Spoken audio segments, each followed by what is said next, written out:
दोस्तों काफ़ी पहले की बात है। मेरे दो भतीजे हैं जुड़वा लव कुश, प्यारे प्यारे से थे वो बचपन में ना।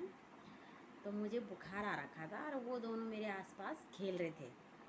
तो वो चाह रहे थे कि बुआ भी हमारे साथ खेले। अब बच्चों को क्या पता कि बुखार से लेटी पड़ी है, उनको लग रहा बुआ उठो हमारे साथ खेलो, बुआ उठो हमारे साथ खेलो। लेकिन मैं उठने की बिल्कुल भी स्थिति में नहीं थी, तो मैं अपना लेटी भी थी। वो मेरी आंखें भी कर रहे, ऐसे करके मेरी आंखें भी कर रहे हैं।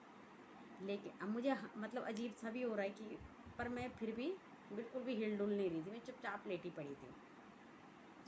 तो वो दोनों आपस में बातें कर रहे, एक कह रहा है कि अरे बुआ उठेगी कैसे, बुआ तो मर गई शायद।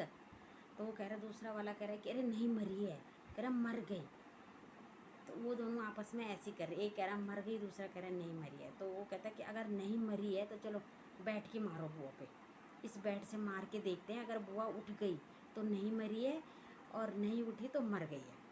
और मैं ये सारी बातें उनकी सुन रही थी। अब मुझे मतलब अजीब सा ही हो रहा था कि मैंने कहा मुझे क्या पता था ये मार ही देंगे ऐसे।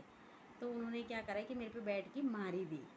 छोटे छोटे से तो 2-2.5 साल के बच्चे, उन्होंने मार दी मेरे पे। अब जैसे उन्होंने मुझे बैठ के मारा तो मैं उठ के चिल्लाने लग गई। उनको ये नहीं कि हमारी बुआ चिल्ला रही या कुछ कर रही, करे मैंने कहा था ना नहीं मरी है बुआ, जिंदा है। तो इतने में मुझे हंसी आ गई दोनों को देख के। मैंने कहा हे राम, कितने मासूम होते हैं बच्चे। अपनी बुआ को जगाने के लिए क्या क्या जतन करने पड़े उन्हें।